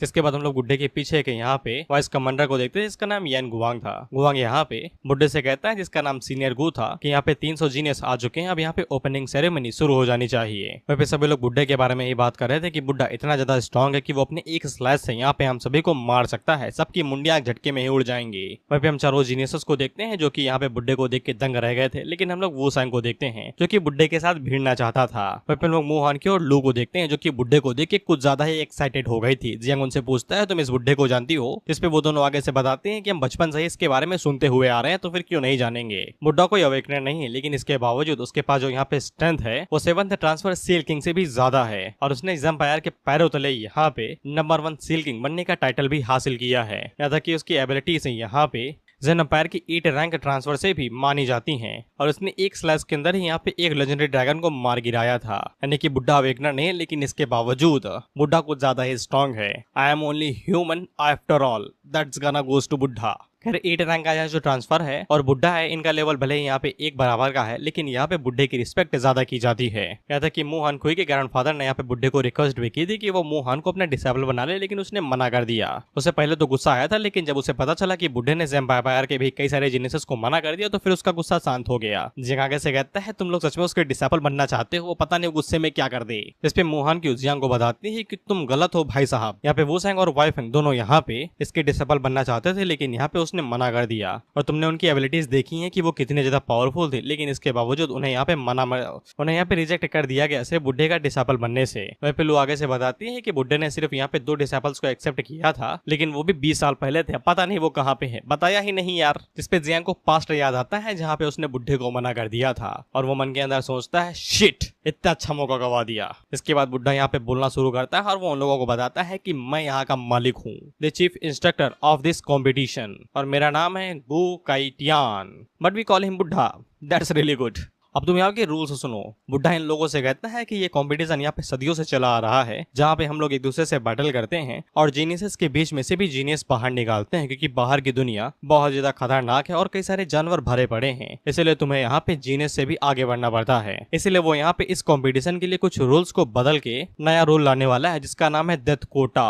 डेथ कोटे का मतलब है कि जो सामने दिखे मार दो, अगर तुम्हें कूदा है तो जिंदा बच जाओ, नहीं तो अपने आप को मार लो। यानी कि हीरो में से भी बेहतरीन हीरे तरह से जाएंगे। यहाँ तक कि वाइस गुआंग भी आगे से कहता है ये ज्यादा हो रहा है, लेकिन बुढ़ा आगे से कहता है जिम्मेदारी मेरी है, मैं सब कुछ हैंडल कर लूंगा। इस पे गुआंग काफी ज्यादा हैरान हो जाता है क्योंकि यहाँ पे डेथ रेट इतना ज्यादा नहीं बढ़ता है कॉम्पिटिशन के दौरान में, लेकिन डेथ कोटा की वजह से अब यहाँ पे पावरफुल जीनियस भी मौत का सामना कर सकते हैं। बट इन लोगों से कहता है तुम में से 10 हर एक टेस्ट राउंड के अंदर मरेगा, अगर तुम जाना चाहते हो तो अभी यहाँ से चले जाओ। वहाँ पे कुछ जार बेचारे जाना चाहते थे, लेकिन वो फैमिली की बेइज्जती की वजह से जा नहीं सकते हैं, और कुछ सच में जाना चाहते थे लेकिन तब भी वो नहीं जा सकते हैं क्योंकि मजबूरी है। लेकिन वुसेंग को कोई भी दिक्कत नहीं थी क्योंकि उसे पता था कि बुढ़ा इसी तरीके से काम करता है। वह हम लोग बिहान को देखते हैं जो कि जियांग की तरफ देखते हुए सोचता है कि ये सब कुछ तो मेरे लिए ही है, अब मैं इसे मार भी दूंगा तो भी कोई फर्क नहीं पड़ता। फिर जियांग अपने मन के अंदर सोचता है कि इस डेथ कोटा के साथ में अगर यहाँ पे वो बिहान को मार भी देता है तो फिर बाकी लोगों को इससे कोई दिक्कत नहीं होगी। बुढ़ा इन लोगों से कहता है कि तुम्हें से कोई वापस नहीं गया, बढ़िया है, तुम्हें अंदर कुछ तो साला प्राइड बचा हुआ है। इसके बाद वो यहाँ पे कॉम्पिटिशन को ऑफिशियली शुरू कर देता है। यहाँ पे टोटल 300 लोग हैं और उनमें से आधे यानी कि 150 एलिमिनेट हो जाएंगे, तब ये राउंड खत्म होगा। तुम देख रहे हो, तुम 150 लोगों की बलि देनी पड़ रही है सिर्फ एक राउंड खत्म करने के लिए, वो भी जीनियसेस की, नॉर्मल नहीं जीनियसेस की। बुढ़ा इन लोगों से कहता है I fucking don't care about it, कौन से तरीके तुम इस्तेमाल करते हो, राउंड तभी खत्म होगा जब 150 लोग मारे जा चुके होंगे। बुढ़ा इन लोगों से कहता है कि मौत का नंगा नाच शुरू करो, अकेले करो या फिर साथ में करो, मुझे कोई फर्क नहीं पड़ता, बस 150 लोगों की मुझे लाशें चाहिए, शुरू हो जाओ। यानी कि टीम भी बना सकते हो, अकेले करने की जरूरत नहीं है। और बुढ़ा इन लोगों से कहता है कि मुझे खून की नदियां दिखाओ, मौत का नंगा नाच होना चाहिए। जिसके बाद वो यहाँ पे कंपटीशन को शुरू कर देता है, तो कुछ तो भाग ही जाते हैं, कहते हुए भागो रे। और बुड्ढे ने यहाँ पे जगह जगह पे फ्लैग्स भी छुपा रखे हैं, यानी कि झंडे। तो यहाँ पे टोटल 150 झंडे हैं, यानी कि 150 को मरना ही मरना है, ज्यादा भी मर सकते हैं। लेकिन अगर तुम्हारे पास झंडा है और तुम समय रहते खुद को बचा लेते हो तो फिर तुम बच जाओगे। यही यहाँ पे मौका है। इसलिए जो कमजोर थे वो सिर्फ झंडे की तरफ भागते हैं। ये कहते हुए कि इसी तरीके से हम लोग यहाँ पे जरूरत लोगों को अवॉइड कर सकते हैं, क्योंकि जो पावरफुल है वो तो मौत का नंगा नाच करेंगे ही। क्योंकि हम लोग बिहान को देखते हैं जो कि जियांग को सीधा पकड़ ही लेता है। ये कहते हुए तुम मुझसे भिड़ो पहले, तब जाके तुम फ्लैग गुंडा। वहीं पे जियांग मुहान की और लू से कहता है कि तुम लोग झंडे ढूंढ जाके, मैं तब तक इसे संभालता हूँ। इस पे वो दोनों झंडे ढूंढने के लिए निकल जाती हैं। जियांग आगे से फाइट करने के लिए रेडी हो जाता है और ये बार बार जोर दे रहा था कि कहीं इंसेक्ट के बारे में किसी को पता न चल जाए। जो इतना ज्ञान पे लाइन है छुपाने के बारे में आगे खुद ही बता देता है। इसके पास 9 मियास्मा विंग्स हैं, तो खौफ जियांग इस बड़ी सी बात के लिए। इसके बाद हम लोग बिहान को देखते हैं जो कि जियांग के ऊपर एक पावरफुल स्लैश मारता है, लेकिन वो स्लैश जियांग के पास पहुंचता है कि उससे पहले ही वो गायब हो जाता है, क्योंकि यहाँ पे टैंगिन आ जाती है। और दोनों उसकी तरफ देखते हैं और मन के अंदर सोचते हैं कि ये यहाँ पे क्या कर रही है। वह पे टैंगिन बिहान के ऊपर चिल्लाते हुए कहती है कि तुम भूल गए कि हम लोगों ने क्या वादा किया था कि तुम, मैं और बी फैंग तीनों एक साथ मिलकर वूसांग को सबसे पहले निपटाएंगे, जिसके बाद हम लोग अपने मैटर देखेंगे। लेकिन तुम वो एग्रीमेंट भूल गए, यहाँ पे फालतू में अपना मैटर सॉल्व कर रहे हो। भूल गए क्या फिर तुम्हें डर लगता है वूसांग से? इससे बिहान का ईगो हर्ट हो जाता है और वो जियांग को छोड़ के उसके साथ जाने लगता है वूसांग को पहले निपटाने के लिए। वहीं पे जियांग को समझ में आ चुका था कि ये मैटर इतनी जल्दी सॉल्व तो नहीं होने वाला है। यहाँ पे टैंगिन सच में उसकी मदद कर रही है, वो भी जानबूझ के। देखिए वो पीछे मुड़ के यहाँ पे जियांग को आंख मारती है, कहते हुए साले मदद की एहसान तले दबाया तू मेरे। दरअसल टैंगिन से कह दिया कि तुम्हें यहाँ पे जियांग का ख्याल रखना है, वो मरना नहीं चाहिए। दरअसल टैंगिन यहाँ पे टैंजिन की भतीजी है, इसलिए उसे यहाँ पे जियांग को प्रोटेक्ट करना पड़ेगा, क्योंकि उसने वादा किया है। इसके बाद हम लोग देखते हैं कि बिहान के पास यहाँ पे एक सर्वेंट आता है जो कि 6th transfer vulnerable descendant of Huayang चौ का डिसाइबल था, और वो यहाँ पे फ्लैग लेके आया था सिर्फ बिहान के लिए। वफादारी देख रहे हो तुम इनकी। बाय द वे इसके जो फादर है वो यहाँ पे बिहान के ग्रैंडफादर के सबऑर्डिनेट है, इसलिए वो यहाँ पे अपनी वफादारी दिखा रहा है। हालांकि बिहान मना कर देता है, कहते हुए झंडे में क्या करूंगा बे, कहाँ गाड़ूंगा मैंने, मेरे लिए कुछ और करो। और ऑफ कोर्स ये जियांग का जीना हरामी करना चाहता था। वहीं पे टैंगिन को चिंता हो रही थी कहीं जियांग को ये लपेट ना ले, इसलिए वो इसी बारे में सोचती है कि मुहान क्यू और लू यहाँ पे उसकी मदद करे ताकि वो जिंदा बच सके। इसके बाद हम लोग लू को देखते हैं और मुहान क्यू को, और इन लोगों ने यहाँ पे झंडे ढूंढ लिए थे। जियांग में लोगों से ये कहता है कि तुम दोनों यहाँ से तुरंत दफा हो जाओ, साला मैं जा रहा हूँ किसी काम से, मुझे दिखाई न देना रास्ते में। साला महिला मित्र अपने साथ हो तो फिर अपने से ज्यादा उसकी चिंता करनी पड़ती है। उसी टाइम पे इन लोगों के ऊपर आतिशबाजी हो जाती है, जिससे वो टेबल ही टूट जाता है। जियांग आगे से कहता है कौन हो भी, अभी तक दिवाली भी वापस नहीं है, झंडे लेने के लिए हो तो ले जाओ यार, दोबारा ढूंढ लेंगे, बस खूना खच्चर ना करो यहाँ पे। मुहान के लड़ने के लिए रेडी हो जाती है और ये डैगन निकाल लेती है अपने पास से। खैर ये वही कुत्ता था जो अभी बिहान से मिलके ही आया था और फ्लैग दे रहा था। इन लोगों को इसके बारे में पता था कि यहाँ पे अपनी एबिलिटी को आग के अंदर बदल के उन्हें तीर की तरह फायर कर सकता है। इसके बाद ये करता भी वही और इन लोगों के ऊपर आग की तीर फेंक के मारता है। इस पे जियांग भी आगे से फाइट बैक करता है, ये कहते हुए कि भाई डेथ कोटा चल रहा है, मारोगे तो मार खाओगे यार, और मैं क्या कर सकता हूँ। और जियांग आगे से पॉइजन टाइप अटैक इस्तेमाल करता है। वो हमें पता है कि वो कीड़ों का इस्तेमाल करता है। ऑथर ने जो भाई हमें सी बनाया है ना, माथे पे लिखवा चुका हूँ मैं। अबे कोई अंधा बंदा बता देगा कि ये पॉइजन नहीं है, बट एज वी नो, आंखें बंद करके देखो इसे। खैर जियांग ने जो पॉइजन अटैक किया था इससे मर गया ये, छोड़ो। वह जैसे ये धमाका होता है तो वहाँ के आसपास लोग भागते हुए कहते हैं कि साला कहीं भी जाए कोई ना कोई हमारी बुंडे के अंदर घुसा ही रहता है, कहाँ जाए हम। वहीं पे हम लोग बुढ़ो और गुआंग को देखते हैं जो कि कैमरा से ये सब कुछ देख रहे थे, और इन लोगों ने भी भाई यहाँ पे इंडियन जुडिशरी की तरह आंखों पे काला कपड़ा बांध रखा है। इन्हें भी नहीं दिखाई दे रहा कि वो साला इन कीड़ों का इस्तेमाल कर रहा है पॉइजन की जगह पे। इन्हें ऐसा ही लगता है कि ये हिडन पॉइजन टाइप प्रोफेशन है। खैर बुढ़ो यहाँ पे गुआंग से कहता है कि जाओ और जाके कुछ स्पेस टाइप ग्रेट मास्टर्स को यहाँ पे लेके आओ, ताकि इमरजेंसी के जरिए हम लोग कुछ को यहाँ पे टेलीपोर्ट कर सके, नहीं तो ये साले एक दूसरे को मारते ही रहेंगे। इस पे गुआंग भी भागते हुए कहता है कि जल्दी से लेके आता हूँ, क्या पता है बुढ़ो का मन बदल जाए, अगर ऐसे ही चलता रहा तो फिर कई सारे लोग अपनी जान से हाथ धो बैठेंगे। लेकिन उसी टाइम पे बुढ़ो गुआंग को दोबारा रोक लेते हैं, तो उसे लगता है कि ये दोबारा अपना मन बदल लेगा। साला बुढ़ापे में यही होता है, कभी भी मन बदल जाता है। और आपस में खून खराबा कम नहीं था तो फिर बुढ़ो आगे से कहते हैं कि फ्लैग के पास 3rd रैंक टॉप टायर बीस्टो को छोड़ दो, जब भी कोई झंडा लेने के लिए जाएगा तो वो आपस में ही मर जाएंगे। भाई तो ये मुंह बढ़िया था, क्योंकि अगर आसपास 20 रहेंगे झंडे के पास में तो फिर जो पावरफुल जीनियसेस हैं वो यहाँ पे नॉर्मल को नहीं मारेंगे। इसके बाद हम लोग दोबारा गैंग को देखते हैं जहाँ पे इन तीनों ने वूसांग को दोबारा घेर लिया था। फिर वूसांग इन लोगों से साफ कह देता है कि 3 बार बोल चुका हूँ कि मेरे पीछे ना आओ, नहीं मार सकते तुम मुझे। अगर मेरी मुंडी सटके में तो तीनों के सर आपस में लड़ा दूंगा और तीनों के सर पे गुल्लू निकल आएगा, फिर तीनों तुम अपने अपने बाप की औलाद कहलाओगे। जाओ जाके झंडे इकट्ठा करो ना, काहे मेरे पीछे पड़े हो यार, चैन से जी लेने दो मुझे। इस पे बिहान आगे से कहता है ना ना ना ना, हम तोहरा के सबसे पहले मर गए। लेकिन उसी टाइम पे यहाँ पे अनाउंस किया जाता है कि जियांग जन ने किसी किसी को मार दिया है, वही जो आग की तीर चला रहा था। इस पे ये सभी हैरान हो जाते हैं कि फर्स्ट किल यहाँ पे जियांग ने किया है। फिर बिहान को समझ में आ जाता है कि जियांग इतना भी कमजोर नहीं है जितना उसे लगता है। भले आग का तेज चलाने वाला कमजोर था, लेकिन इसके बावजूद उसकी एबिलिटीज इतनी तो कम नहीं थी कि वो इतनी जल्दी मारा जाए। फिर टेंगिन को भी यकीन हो जाता है कि जियांग उससे ज्यादा स्ट्रॉन्ग है, क्योंकि वो भी यहाँ पे योंग को इतनी जल्दी नहीं मार सकती है। वी फेंग आगे से कहता है ऐसा लगता है कि वूसेंग के बाद में उसकी भी फील्डिंग सेट करनी पड़ेगी। जिसपे वूसेंग आगे से कहता है वाओ, एक और बंदा निकल आया भाई, अब तो इससे भी मुलाकात करनी पड़ेगी मुकालात के साथ में। अब ये लोग चौथी बार में अपना गैंग शुरू कर पाते कि इससे पहले इनके पास दोबारा नोटिफिकेशन आता है और उन्हें बताया जाता है कि 10 यहाँ पे थर्ड रैंक बीस्टो को छोड़ दिया गया है और उनके ऊपर यहाँ पे फ्लैग लगे हुए हैं। अगर तुम उन्हें मार के उनकी बॉडी से फ्लैग ले लेते हो तो फिर तुम्हें एक्स्ट्रा रिवॉर्ड मिलेगा। और अगर तुम्हें याद हो तो ये पूरा कॉम्पिटिशन यहाँ पे रिवॉर्ड्स के लिए ही हो रहा है, बेसिकली रिसोर्स बांटते हैं ये। तो फिर अगले सीन में ये तीनों यहाँ से कट लेते हैं क्योंकि रिसोर्स ज्यादा जरूरी है, किसी की फील्डिंग सेट करने से भी ज्यादा। वूसेंग आगे से कहता है कि ये बुढ़ऊ साला मुझे चैन से लड़ने भी नहीं देगा। वहीं पे जो रिवॉर्ड यहाँ पे मॉन्स्टर को मारने के बदले में दिए जा रहे थे वो काफी ज्यादा अच्छे थे, इसीलिए जियांग भी एक दो मॉन्स्टर मार के यहाँ पे रिवॉर्ड लेना चाहता था। अब इनकी किस्मत काफी ज्यादा अच्छी थी, तो फिर उसी टाइम पे एक मॉन्स्टर भी इनके पास आ जाता है और प्लस में वो पहले से ही पॉइजन था और बेचारा नशे में था, इसलिए झूम रहा था झूम बराबर कहते हुए। ऑफकोर्स जब मुंह में ही लड्डू रखा हो तो फिर चबाएगा कौन नहीं, इसीलिए जियांग भी अटैक करने के लिए आगे बढ़ता है, लेकिन उससे पहले ही कोई उस मॉन्स्टर के ऊपर अटैक करता है और किल चुरा लेता है। ये अटैक करने वाला बिहान था और बिहान ने इस मॉन्स्टर को पहले ही पैरालाइज कर दिया था। और वो जियांग से कहता है कि यार मेरे भाई को भी मारते हो, मेरे चेले को भी मारते हो और साला मेरा ड्रैगन भी मारते हो, ये तो गलत बात है ना, ट्रिपल किल थोड़ी ना दूंगा मैं। इस पे जियांग आगे से हमला करते हुए कहता है जाओ यार। लेकिन बिहान का जो विंड शॉट स्लैश था वो इतना ज्यादा पावरफुल था कि वो यहाँ पे जियांग के पॉइजन को भी काट देता है। और वो जियांग से कहता है मुझे पता था कि यहाँ पे पॉइजन टाइप से निपटना काफी ज्यादा टफ होता है, लेकिन मेरी शॉट के सामने कुछ भी नहीं टिक पाता। लेकिन जियांग तो जियांग भाई, वो आगे से पॉइजन मिस्ट का इस्तेमाल करते हुए यहाँ पे पॉइजन मिस्ट ड्रैगन बना लेता है। इससे वो बिहान के ऊपर हमला करने की कोशिश करता है, तो बिहान भी आगे से अपनी शॉट एनर्जी को इकट्ठा करता है और आगे से forbidden technique azure lotus shot immortal technique का इस्तेमाल करता है और वहाँ पे बहुत बड़े लोटस को बना देता है, यानी कि कमल को, जो पूरी की पूरी शॉट एनर्जी से बना हुआ था और वो पूरे एरिया को यहाँ पे ब्लॉक कर रहा था और साथ ही में जियांग के विजन को भी। लेकिन जियांग के लिए सुनहरा अवसर की तरह था, क्योंकि अगर विजन ब्लॉक हो जाएगा तो फिर किसी को कुछ पता ही नहीं चलेगा। और उसी शॉट एनर्जी के नीचे हम लोग 9 को देखते हैं जो कि शॉट एनर्जी पे ले जा रहे थे। ये कहते हुए ये मंद मोहक खुशबू पेट में गुड़गुड़ कर देती है।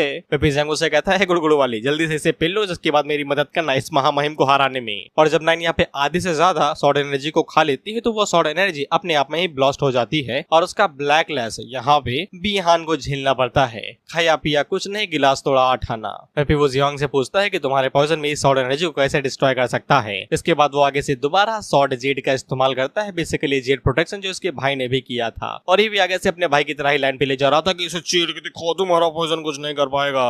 जियांग भी अपनी मन के अंदर सोचता है कि ये 100 फैमिली वाले मरने से पहले नौटंकी करते हैं क्या हर बार इसी तरीके से, या फिर जेड प्रोटेक्शन इस्तेमाल करने पे इनके दिमाग में लोचा पोचा हो जाता है। खैर जो भी हो, वो लू से पूछता है कि तुम्हारे यहाँ पे अर्थ इटर्नल शील्ड इस पूरे एरिया को कवर कर सकती है। इस पे लू आगे से कहती है वो ट्राई करती है, जिसके बाद वो यहाँ पे अर्थ इटर्नल शील्ड का इस्तेमाल करती है, तो वो आधे से ज्यादा एरिया को कवर कर लेती है और साथ में ये बाकी लोगों का विजन भी ब्लॉक कर लेगी, यानी कि कैमरा नहीं देख पाएगा कि यहाँ पे क्या होने वाला है। बिहान उससे पूछता है कि क्या करने का इरादा है, गैंग मैंग तो नहीं करोगा ना मेरे साथ। इस पे जियांग आगे से कहता है don't worry, I already have female version of Snorlax जो कुछ भी खाता है, पोकेमॉन वाला स्नोरलैक्स, माय एनिमल स्पिरिट, खाओ पियो बस पड़े रहो। और वो बिहान से कहता है मैं तुम्हें बताता हूँ कि तुहार भाई कैसे मरन बा। जिस पे बिहान आगे से बम फोड़ते हुए बताता है तुम्हें क्या लगता है कि मेरा जेड प्रोटेक्शन उसके वाले का है, मेरा उससे ज्यादा लेवल का है। जिस पे जियांग भी आगे से यही लाइन फेल देता है कि तुम मेरे पहले वाले वर्जन को देखा है, ये मेरा एडवांस वर्जन है। इसके बाद लिटिल लाइन आगे से अटैक करने के लिए आगे बढ़ती है और जियांग उससे कहता है इसके टुकड़े टुकड़े कर दो और बच्चों में बांट देना। जिसपे 9 आगे से हमला करने के लिए आगे बढ़ती है और मुझे नहीं पता कि ये लोग अभी तक इसे ह्यूमनॉइड फॉर्म में देख सकते हैं या नहीं। बोला ना ऑथर ने हमारे माथे पे सी छुपवा दिया है। खैर 9 आगे से तेजी के साथ आगे बढ़ती है और वो जेड प्रोटेक्शन के ऊपर अलग अलग एंगल से हिट मारते हुए उसे कमजोर करने लगती है। वहीं इस वाले जेड पेंडेंट की ड्यूरेबिलिटी पिछले वाले से ज्यादा बेहतरीन थी और उसी टाइम पे उस बीस्ट को भी गुस्सा आ जाता है और वह भी जाग उठ के यहाँ बिहान के ऊपर हमला करने के लिए आगे बढ़ने लगता है। इसीलिए जियांग के पास यहाँ पे कोई भी चॉइस नहीं बचती, उसे यहाँ पे अपनी फुल पावर का ही इस्तेमाल करना पड़ता है। जिसके बाद वो यहाँ पे दोबारा पॉइजन मिस्ट ड्रैगन को बनाता है ताकि वो यहाँ पे 9 को थोड़ा सा और टाइम दे दे उसके जेड पेंडेंट को तोड़ने के लिए। वहीं ये बीस्ट तो यहाँ पे खाना ही बनने वाला था छोटे बच्चों के लिए। वहीं हम लोग 9 को देखते हैं जो कि लगातार जेड पेंडेंट के ऊपर अटैक करते ही रहती है और वहीं पे बिहान के पास कोई तरीका ही नहीं था अटैक करने के लिए, क्योंकि उसकी शॉर्ट एनर्जी पूरी तरीके से खत्म हो चुकी थी। वहीं जियांग को समझ में आ जाता है कि यहाँ पे बिहान का जो दादा है वो यहाँ पे अपने दोनों पुतों को अलग अलग तरीके से ट्रीट करता है, क्योंकि इसके पास शॉर्ट एनर्जी टेक्निक्स है और बढ़िया माल है। वहीं पहले वाले के पास कुछ भी नहीं था। वहीं धीरे धीरे करके जेड पेंडेंट के ऊपर क्रैक पड़ने लगते हैं और उसी तरीके तरीके से यहाँ पे बिहान की थोड़ी थोड़ी चिटकने लगती है, फटने से पहले चिटकती है ना, उसी तरीके से। अभी हम लोग गुआंग को देखते हैं जो कि आगे से यहाँ पे स्पीच टाइप ग्रैंड मास्टर से कहता है कि खड़े क्या हो बे, जल्दी से कुछ करो, उसे यहाँ पे बुलाओ नहीं तो वो साला एक की बलि चढ़ा देगा। तो फिर हम लोग स्पीच टाइप ट्रांसफर को देखते हैं जिसका नाम चेंग युआन था। वो आगे से कहता है कोशिश तो कर रहा हूँ यार, साला वो कुछ दिखाई नहीं दे रहा वहाँ पे कौन सी जगह पे क्या है। अब साला तुक्का थोड़ी ना मार सकता हूँ, एक तो अपनी एनर्जी इस्तेमाल करो और तुक्का मारो, गलत जगह पे पहुंच गया तो स्पेस टेलीपोर्टेशन। बेसिकली इनका जो टेलीपोर्टेशन वाला सर्कल है वो एक ही जगह पे खुलता है, इसीलिए करेक्ट पोजीशन की जानकारी होनी चाहिए। क्या पता वो जो टेलीपोर्टेशन सर्कल था वो बॉडी के ऊपर ऊपर ही में आया, पैर रह ही गए, तो पता चले कर्म करने गया था कांड हो गया, सिर्फ ऊपर की बॉडी आई नीचे की वहीं रह गई। क्योंकि स्पेस पोर्टल के बीच में जो भी आएगा वो 2 हिस्सों में कट जाएगा, बिल्कुल डॉक्टर स्ट्रेंज वाले पोर्टल की तरह। फिर हम गुड़ो को देखते हैं जो कि गुआंग से कहता है क्या फर्क पड़ता है अगर यहाँ पे जेंग गुआओ का बच्चा मर जाता है, यानी कि बिहान। तो फिर गुआंग आगे से बुढ़ो से कहता है अगर वो सच में यहाँ पे कुछ ज्यादा ही इंजर्ड हो जाता है या फिर मारा जाता है तो फिर आप सच में यहाँ पे जेंगाओ के साथ फाइट करने के लिए रेडी है ना। क्या हमारे जियांगनांग जोन के कमांडर को पता है इस बारे में कि आप उसके साथ भिड़ने वाले हैं? भले यहाँ पे बुढ़ो के पास अथॉरिटी है कि वो यहाँ की इन्फॉर्मेशन को पूरी तरीके से लीक कर सकता है और यहीं पे ही रोक सकता है, लेकिन जैसे ही ये कॉम्पिटिशन खत्म हो जाएगा तो फिर वो इन्फॉर्मेशन बाहर तो चली ही जाएगी ना। यानी कि अगर बिहान मरता है तो फिर उसका दादा बदला लेने के लिए जरूर आएगा और वो सबसे पहले उंगली इन्हीं के ऊपर उठाएगा। इतना चलता है भाई, बड़े बाप की बेटी को कौन भाई प्रोटेक्शन नहीं देगा। अभी बुढ़ो भी अपने मन के अंदर यही सोच रहा था कि बिहान की एबिलिटी यहाँ पे एक अच्छी फसल के तरीके हैं, लेकिन जियांग चन क्या उसे सच में मार सकता है? और उससे बड़ी बात ये भड़वा हमारी नजर क्यों बंद कर रखा है, इतनी सील से हमारे लिए विजन क्यों ब्लॉक किया हुआ है? कौन सा वहाँ पे मुजरा करके उसे मारेगा भाई? इधर हम लोग जियांग को देखते हैं जिसने उस बीस्ट को मार दिया था, अब खाना खजाना चालू था। तो इसी तरफ 9 ने यहाँ पे जेड पेंडेंट को आधे से ज्यादा पूरी तरीके से डिस्ट्रॉय कर दिया था, बस सिर्फ 20% ही बचा था। तो फिर जियांग को जब लग ही रहा था कि वो बिहान का किस्सा खत्म ही कर देगा तो फिर उसी टाइम पे बुढ़ो टेलीपैथी के जरिए जियांग से कहते हैं कि जल्दी वहां से भाग जाओ, क्योंकि स्पेस टाइप ग्रैंड मास्टर वहां पे बिहान को बचाने के लिए आ रहा है। बेसिकली बुढ़ो को अंदाजा लग चुका था कि जियांग कुछ ऐसा इस्तेमाल कर रहा है जो वो सबको नहीं दिखाना चाहता, इसलिए उसने यहाँ पे विजन को ब्लॉक किया था। जियांग को सब कुछ समझ में आ जाता है कि उसे यहाँ पे बोरिया बिस्तर बांधना पड़ेगा, नहीं तो उसका भांडा फूट जाएगा, इसलिए वो जल्दी से 9 को अपने पास बुलाता है और उसे यहाँ पे बिहान की बिल्कुल भी चिंता नहीं थी। दरअसल वो यहाँ पे अपने इंसेक्ट को भेज के सेल्फ डिस्ट्रक्ट का इस्तेमाल करके बिहान को मार सकता है बिना किसी दिक्कत के। इसके बाद हम लोग देखते हैं कि बिहान के पास में 2-3 कीड़े जाते हैं और वो आगे से सेल्फ डिस्ट्रक्ट का इस्तेमाल करते हैं और वहाँ पे गड़ाम से एकदम धमाका होता है। वो धमाका तो एकदम भयंकर था, एकदम धुआं धुआं हो जाता है, लेकिन बिहान नहीं मरा था। तो क्योंकि space type grand master and मौके पे बिहान को बचा ले जाता है, लेकिन उसका निशाना पक्का चुक गया था क्योंकि उसका हाथ यहीं रह जाता है। पता नहीं बेचारा बिहान अब हिलाएगा कैसे, हाथ तो यहीं रह गया। खैर बिहान के साथ साथ यहाँ पे 3 झंडे और उसकी शॉट भी रह गई थी और ये तीनों एकदम कड़क माल है क्योंकि इनसे रिवॉर्ड मिल सकता है। जियांग आगे से कहता है बच गया साला, चलो लेकिन कम से कम हिला तो नहीं पाएगा, अब इसके हाथ को मैं ट्रॉफी की तरह रख लूंगा। इसके बाद वो बिहान के शॉट को यहाँ पे लोगो दे देता है, ये कहते हुए ये तुम रखो। और भाई तो उसको शॉट क्यों दे रहा, वो उसका इस्तेमाल भी नहीं कर पाएगा सिवाय बेचने के। और वह यहाँ पे झंडों को भी बांटना चाहता था। बेसिकली झंडों को देख के इन लोगों को रिवॉर्ड मिल सकता है और इनका रिवॉर्ड कुछ 100 मिलियन टाइप में है, यानी कि 1 करोड़ या 2 करोड़ के आसपास, सॉरी 10 करोड़ 100 मिलियन टाइप, पता नहीं यार। हालांकि दोनों लड़कियों को यहाँ पे कुछ भी नहीं चाहिए था और लोग को शॉट मिल गई, उसके लिए इतना ही काफी था। और वह पे मुंह हानकियों को बस लड़ाई देखनी थी कि वो सैंग कैसे पीला जाएगा, दैट्स इट, इतना ही। इसके बाद हम लोग गुआंग को देखते हैं जो कि स्पेस टाइप ग्रैंड मास्टर के ऊपर भड़क रहा था, ये कहते हुए कि तुमने अपने काम ढंग से क्यों नहीं किया, निशाना सही से काहे नहीं लगा, बेचारे का हाथ वहीं रह गया, वो हिलाएगा कैसे ये बताओ हमें। स्पेस टाइप ग्रैंड मास्टर आगे से कहता है कि यार तुक्का मारा था यार, एक तो प्रेशर इतना ज्यादा था, विजन ब्लॉक था, निशाना लगा नहीं पा रहा था, ये तो कोई सही निशाना लग गया, सिर्फ हाथ ही रहा, नहीं तो नुन्नू भी रह जाता, ना बांस रही थी ना बांसुरी। इस पे गुआंग उसे कहता है तू रुक, तुझे बताता हूँ तेरी नौकरी मैं खा जाऊंगा, तू बस रुक। इस पे हम लोग बुढ़ो को देखते हैं जो कि आगे से चिल्लाते हुए कहते हैं चुप रहो तुम दोनों यार। और वो गुआंग के ऊपर चिल्लाते हुए कहता है तुम्हें पता है कि तुम हमेशा के लिए यहाँ पे 5th टायर ट्रांसफर क्यों रुके हुए हो।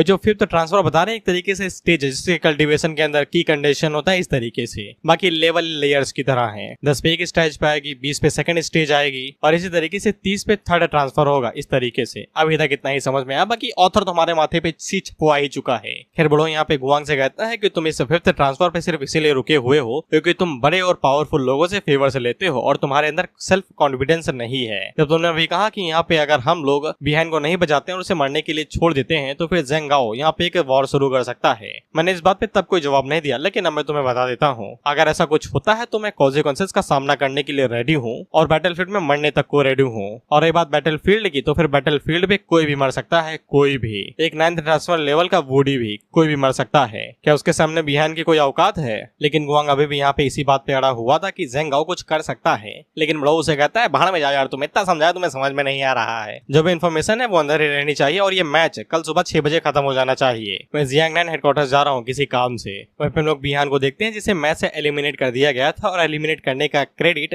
जियांग के पास जाता है। वहीं पे सभी लोग हैरान होते हैं कि ज़ेंगाओ का बेटा यहाँ पे पील दिया गया, सॉरी ग्रैंडसन। इसके बाद हम लोग टैंगिंग और बाईफैंग को देखते हैं जो कि सुअर मारने में बिजी थे और इनको भी जैसे ही पता चलता है कि जियांग ने अकेले यहाँ पे बिहान को हरा दिया है तो ये भी हैरान हो जाते हैं। और फिर हम लोग वू सांग को देखते हैं जो कि आगे से कहता है वाओ वेरी इंटरेस्टिंग। इसके बाद हमारी मुलाकात यहाँ पे जियांग नाइन जोन के commander in chief Duan Jinghai से होती है जो कि यहाँ पे बुढ़ो से कहते हैं क्या हुआ भाई, इतनी जल्दबाजी में आ गए, कोई बढ़िया माल लिया है क्या फूकने के लिए। इस पे बुढ़ो सबसे पहले यहाँ पे फॉरबिडन बैरियर लगाते हैं ताकि बात आपस में ही रहे। इससे डुआन को समझ में आ जाता है कि माल कुछ ज्यादा ही बढ़िया है, इसीलिए बैरियर लगा दिया गया है। और फिर बुढ़ो यहाँ पे डुआन से कहता है उसे कुछ इन्फॉर्मेशन चाहिए क्योंकि वो हिस्ट्री ज्यादा पढ़ता है और वहाँ पे डुआन से पूछता है क्या पॉइजन यहाँ पे मेंटल स्पिरिट को रोक सकता है या फिर तोड़ सकता है। इस पे डुआन आगे से बताता है कि ये थ्योरी के अंदर तो पॉसिबल है लेकिन प्रैक्टिकली करना एक बहुत ही ज्यादा मुश्किल। डुआन हमें यहाँ पे लंबा चौड़ा बताता है कि जो मेंटल स्पिरिट होती है वो सोल एसेंस और थॉट के साथ मिलकर बनाई जाती है जो बहुत ही ज्यादा स्ट्रॉन्ग होती है, इसीलिए अगर उसे पॉइजन के साथ तोड़ना है तो फिर पॉइजन बहुत ज्यादा स्ट्रॉन्ग और एकदम पावरफुल होना चाहिए और इतना पावरफुल पॉइजन होता ही नहीं है जो इतना पावरफुल हो।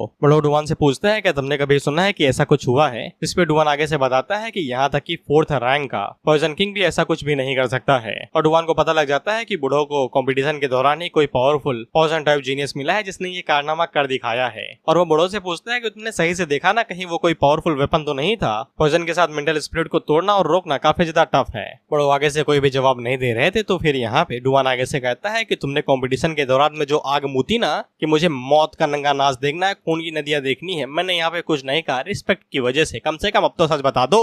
इस पे बूढ़ो आगे से एक और सवाल पूछते हैं कि ऐसा हो सकता है कि पॉइजन के पास खुद की सोचने की शक्ति हो। इस पे डुआन आगे से कहता है माल फूका है ना तुमने, गांजा और गुलाब जामुन एक साथ लपेटा है ना तुमने, तभी इतना ज्यादा बोल रहे हो तुम। और डुआन आगे से बताता है कि ऐसा नामुमकिन है सिर्फ तब तक जब तक पॉइजन सिर्फ दिखावा ना हो, यानी कि डिस्गाइसिंग, यानी कि दिखावा भेस बदलना। इस पे इन दोनों को एक चीज क्लियर होती है, वो लोग आगे से कहते हैं कि सच में ये बात है क्या। तो डुआन आगे से कहता है हाँ मैं भी यही सोच रहा हूँ। और दोनों आगे से बताते हैं ऐसा लगता है कि हम लोग यहाँ पे 0 रेन रिकॉर्ड को थोड़ा सा पास आ चुके हैं। सिर्फ 9 मियास्मा विंग्स ही एक ऐसा कैस्ट्रोफिक इंसेक्ट है जो कि यहाँ पे खुद को पॉइजन मिस्ट के अंदर बदल सकता है। 9 मियास्मा विंग्स यहाँ पे अबायस के अंदर पैदा होते हैं, एकदम गहराई के अंदर, अंधेरे के अंदर, और यही एपोक्लिप्स की वजह बनते हैं और दुनिया को डिस्ट्रॉय करते हैं। बड़ो आगे से एकदम सीरियस हो जाते हैं। 9 मियास्मा विंग्स के बारे में सुन के उन्हें ऐसा ही लगता है कि एशियन क्लैमिटी इन्हीं के सर पे आ गिरी है। हालांकि डुआन आगे से कहता है चिल ब्रो, फट गई क्या तुम्हारी, ऐसे कीड़े काफी टाइम पहले इंस्टिंक्ट्स हो चुके हैं, अब उनका इस दुनिया में होना नामुमकिन सा ही है। इस पे बुढ़ो आगे से कहता है साले ने सिंडी लगा दी, जिसके बाद वो तुरंत यहाँ से चला जाता है। ये कहते हुए सब कुछ यहाँ पे खत्म हो चुका है, मुझे जो जानना था मैं जान चुका हूँ। डुआन आगे से कहता है कम से कम उस कीड़े के बारे में बता दो जिसके बारे में तुम इन्वेस्टिगेट कर रहे थे, कहीं तुम्हें पावरफुल टेला वेला मिल गया क्या। इसके बाद बढ़ो अपने स्पेस के अंदर आ जाते हैं जहाँ पे वो जियांग के बारे में ही सोच रहे थे कि जियांग का डिवाइन रैंक टैलेंट इतना काफी है कि वो उसे यहाँ पे हंटिंग लिस्ट के टॉप पे ले जा सके, लेकिन इसके बावजूद उसके पास कुछ फॉरबिडन पावर्स भी हैं जो कि उसका सर धड़ से मुंडवा सकती हैं इस डाजिया रीजन के अंदर। और हमें पता चलता है कि बुढ़ो के पास जो 2 डिसाइपल थे उनमें से एक जीगैंग था और जीगैंग ने पर्सनल रिक्वेस्ट की थी बुढ़ो से कि वो जियांग का ख्याल रखे और अगर वो जियांग को अपना तीसरा डिसाइपल बना लेते हैं ये और भी ज्यादा बढ़िया रहेगा। बुढ़ो आगे से कहते हैं साला हरामी जीगैंग साले को डिसाइपल का बना लिया, उसने मेरे सर में मूतना शुरू कर दिया है, आए दिन देखो परेशानी खड़ी करते रहता है, अभी ये लाद दी, साला फॉरबिडन पावर कहाँ से झेलूं मैं ये सब कुछ। खैर जो भी हो वादा किया है तो निभाना पड़ेगा ही। इसके बाद वो आगे से एक मैसेज निकालते हैं और उसे अपनी दूसरी डिसाइपल की तरफ सेंड कर देते हैं क्योंकि उन्हें जियांग को प्रोटेक्ट करना ही है क्योंकि वो जवान दे चुके हैं। खैर इनकी दूसरी डिसाइपल फीमेल थी जिसका नाम होंग याओ था। मैसेज के अंदर यहाँ पे बुढ़ो ने होंग याओ से यही कहा था कि तुम्हें यहाँ पे रूइन नंबर 0 पे जाना है और वहाँ पे इन्वेस्टिगेट करना है 9 मियास्मा विंग्स को लेके, ये तुम्हारी जूनियर की सेफ्टी के लिए, इसलिए कोई भी गलती ना करना। दरअसल वो कंफर्म करना चाहते हैं कि जियांग के पास जो फॉरबिडन पावर है कहीं वो 9 मियास्मा विंग के साथ रिलेटेड तो नहीं है, क्योंकि ऐसी फॉरबिडन पावर ज्यादातर होस्ट के ऊपर हावी हो जाती है जिससे बहुत बड़ी क्लैमिटी आ जाती है और दुनिया का सर्वनाश कर देती है। इसके बाद वो गुआंग के पास आ जाते हैं जहाँ पे सब कुछ तो खत्म हो चुका था, अब सिर्फ एक ही बीस्ट बाकी था जिसके बाद ये पूरा कॉम्पिटिशन यहीं पे ही खत्म हो जाएगा। वहीं पे वाईफैंग और टैंगिन दोनों एक साथ काम करें उस बचे हुए बीस्ट को मारने के लिए। वहीं पे वूसेंग ने 3 बीस्टों को अकेले ही उन तीनों को निपटा दिया। बड़ो यहाँ पे जियांग के बारे में पूछते हैं तो गुआंग आगे से बताता है कि उसने 2 मार दिए हैं और तीसरा हम लोग अब रिलीज करने वाले हैं, सॉरी नवा रिलीज करने वाले हैं। इसके बाद हम लोग 9वें बीस्ट को देखते हैं जो कि जियांग के ग्रुप की तरफ ही आगे बढ़ रहा था, तो जियांग आगे से बच्चों को रिलीज करता है जो कि इस बीस्ट को आगे से खाने लगते हैं।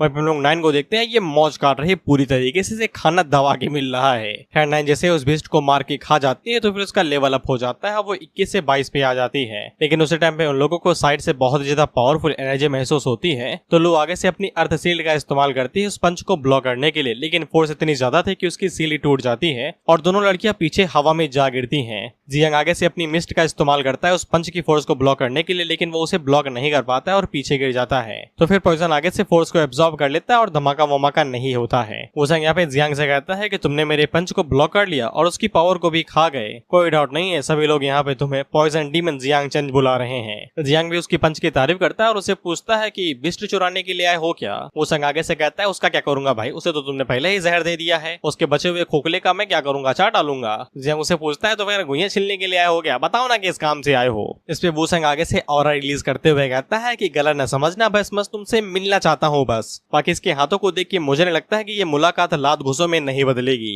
जियांग को भी समझ में आ जाता है कि इसे मुलाकात की जगह पे मुकालात करनी है, इसलिए वो आगे से लड़ने के लिए रेडी हो जाता है और अपने पॉइजन मिस्ट को यहाँ पे रिलीज करता है। तो वुसेंग भी आगे से अपने पंच फोर्स को रिलीज करता है और जब वो सामने की तरफ एक पंच मारता है तो वो फोर्स इतनी ज्यादा पावरफुल थी कि वो जियांग के पॉइजन मिस्ट को यहाँ पे फैला देती है और लगातार आगे बढ़ती रहती है। और वो फोर्स जैसे यहाँ पे जियांग के साथ टकराती है तो जियांग खिसकते हुए पीछे चला जाता है। वह जियांग के आगे टांगे ढीले हो चुके थे और नाइन को उसकी चिंता हो रही थी, लेकिन जियांग नाइन से कहता है अगर तुम इसकी बॉडी और फ्लैश को निगल लोगी तो फिर तुम्हारा लेवल कई बार बढ़ जाएगा। लेकिन नाइन यहाँ पे कुछ अनएक्सपेक्टेड कहती है। वो जियांग से कहती है कि वो वुसेंग को नहीं हरा सकती है, लेकिन वो जियांग के लिए मरने को रेडी है। वह जब जियांग पीछे मुड़ के नाइन की तरफ देखता है तो वो पहली बार काफी ज्यादा घबराई हुई थी। इससे जियांग को समझ में आ जाता है कि वो यहाँ पे नाइन को लड़ने नहीं दे सकता है, अब यहाँ पे सिर्फ सेल्फ डिस्ट्रक्शन ही लास्ट ऑप्शन बचा है। जियांग नाइन से कहता है अगर तुम लड़ नहीं सकती हो तो फिर सोचो मेरे पास कुछ अपने तरीके हैं। जियांग यहाँ पे नाइन को मरने नहीं दे सकता है, नहीं तो सब कुछ खत्म हो जाएगा भाई, रिप्रोडक्शन कौन करेगा भाई बच्चों का, अगर वो ही खत्म हो जाएगी। फिर जियांग के आगे टाले ढीले हो चुके तो वुसेंग उससे कहता है थक गया क्या भाई, तुम्हें देख के तो बिल्कुल भी नहीं लगता कि तुमने साओ हैन को हराया होगा, सॉरी बी हैन को हराया होगा।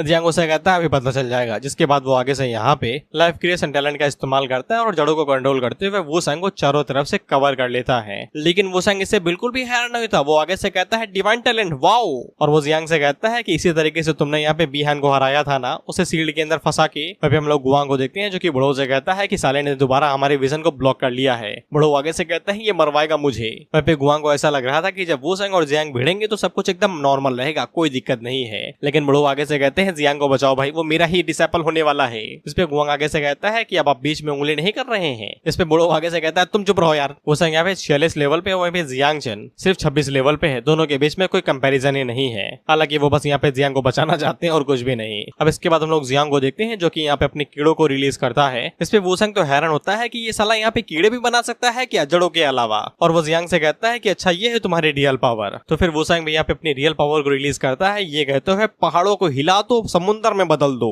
इसके बाद जियांग यहाँ पे कीड़ों को कंट्रोल करते हुए वुसेंग के चारों तरफ फैलाने लगता है ताकि वो उसे सेल्फ डिस्ट्रैक्ट कर सके। लेकिन हम लोग वुसेंग को देखते हैं जो कि आगे से माउंटेन स्ट्राइक पिक्स का इस्तेमाल करता है और जमीन के ऊपर धड़ाधड़ पंचेस मारने लगता है। तो जमीन के अंदर जो फोर्स जा रही थी वो वापस बाहर भी आ रही थी, जिससे वो कीड़े यहाँ पे मारे जा रहे थे। बेसिकली अर्थ स्पाइक की तरह ही समझो, जमीन से पावर निकल रही है। इसी बीच जियांग को यहाँ पे मौका मिल जाता है और वो 2 कीड़े यहाँ पे वुसेंग के पास भेजता है और मौका मिलते ही वहाँ पे उन्हें सेल्फ डिस्ट्रैक्ट कर देता है, जिससे वहाँ पे तगड़े धमाके होते हैं। लेकिन वुसेंग को इससे कुछ भी नहीं होता, वो धुएं से एकदम हीरो की तरह बाहर निकलता है और जियांग से कहता है मुझे पता था तुम इसी तरीके से 100 बिहान को हराओगे, लेकिन मैं उसके जैसा बिल्कुल भी नहीं हूँ। इसके बाद वो आगे से जियांग के ऊपर हवा में ही पंचेस मारने लगता है, लेकिन उसकी पंचेस की फोर्स जियांग के ऊपर जब आती है तो वो बिल्कुल एंटी ग्रेविटी की तरह जियांग के ऊपर फोर्स डाल रही थी, जिससे वो लगातार नीचे की तरफ दबते जा रहा था। वह जो वुसेंग है वो वुडी का डिसेंडेंट है और वुडी का लेवल इतने समय यहाँ पे 9th ट्रांसफर रैंक का है, यानी कि उसका लेवल कम से कम 90 के आसपास होगा। फिर जियांग ने यहाँ पे 2 कीड़े फोड़े, लेकिन वुसेंग को उससे कुछ भी नहीं हुआ, साले को खरोच तक नहीं आए। इसलिए जियांग को यहाँ पे अपने जितने भी कीड़े हैं उन सभी को रिलीज करना पड़ेगा ताकि वो मास डिस्ट्रक्शन कर सके। इसी तरीके से वो यहाँ पे जी सकता है, या फिर उम्मीद है। इसलिए वो शुरुआत में सबसे पहले 10 कीड़ों को फोड़ता है, जिससे वुसेंग तुरंत पीछे हटता है और जियांग मौके की तलाश में तुरंत अपनी जड़ों को कंट्रोल करते हुए यहाँ पे वुसेंग को पकड़ने की कोशिश करता है। लेकिन वुसेंग आगे से हाथ के एक झोंके से ही यहाँ पे उन जड़ों से एकदम साइड में कर देता है, जैसे कि हवा मार दी हो।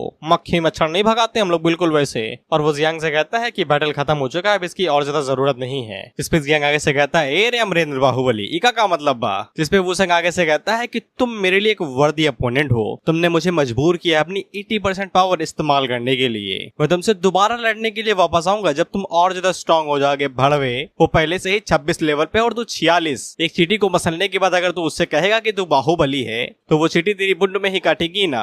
लेकिन जियांग आगे से कहता है कि तुमने तो कहा था कि तुम अपनी जिंदगी शर्त पे लगा रहे हो, तो फिर तुम मुझे ऐसे ही जाने दोगे सिर्फ अपने लिए एक वर्दी अपोनेंट ढूंढ के?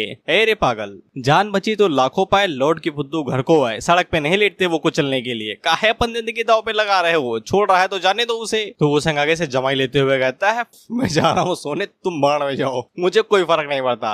जियांग उसे कहता है कि तुम मुझे फर्स्ट प्लेस दे रहे हो। वो संग आगे से कहता है मैंने कहा ना मुझे सोना दो बस, मैं थक चुका हूँ, नींद जरूरी है मेरे लिए। रिसोर्स गए तेल लेने। इस पे जियांग को चिड़न होती है। वो आगे से चिल्लाते हुए कहता है ठीक है सारी रिसोर्स ले लूंगा, पी जाऊंगा मैं उन्हें घोल के। इसके बाद हम लोग गुआंग और वहां पे साथ ही में स्पेस टाइप वाले ग्रैंड मास्टर को देखते हैं जो कि दोबारा बचाने के लिए गया था लेकिन वापस आ गया सिर्फ पॉइजन लेके। अब ये दिन नशे में घूमेगा। वहाँ पे बुढ़ो यहाँ पे वूसंग की तारीफ कर रहे थे कि वो वुडी का डिसेंडेंट है इसीलिए साला इतना पावरफुल है। लेकिन साला इतना ज्यादा पावरफुल होने के बावजूद दादागिरी दिखाता है, छोटे छोटे लेवल वाले बंदों को पेटला है ये। इसके बाद वो लोग जियांग के लिए यहाँ पे 10वां बीस्ट रिलीज करते हैं तो जियांग पलक झपकते ही उसे मार गिराता भी है। इसके बाद हम लोग होंग्याओ को देखते हैं जो कि बुढ़ो की फर्स्ट डिसाइपल है, जियांग दूसरा है। सॉरी गलत इन्फॉर्मेशन के लिए। खैर वो नंबर 0 रियोन के अंदर आई थी और ये जगह एक तरीके से नाइटमेयर ही है। यहाँ पे ऐसा कोई बंदा नहीं है जिसका लेवल यहाँ पे 60 से नीचे ना हो। तो सिस्टर होंग्याओ का लेवल है वो 7th ट्रांसफर है यानी कि 70 के आसपास होगा इनका लेवल। और वो जियांग के लिए यहाँ पे ये सारी चीजें। इसके बाद वो अपने सामने आने वाली हर किसी ज़ॉम्बी को मारते हुए आगे बढ़ने लगती हैं और उन सभी मॉन्स्टर्स को मारते मारते वो आगे बढ़ती हैं। तो फिर उनकी मुलाकात एक स्टोन टैबलेट से होती है जिसके अंदर से एक अजीब सा ऑरा बाहर निकल रहा था और ये पत्थर यहाँ पे कई 100 सालों से पड़ा हुआ है लेकिन इसके बावजूद ऑरा अभी तक निकल रहा है। दरअसल ये एक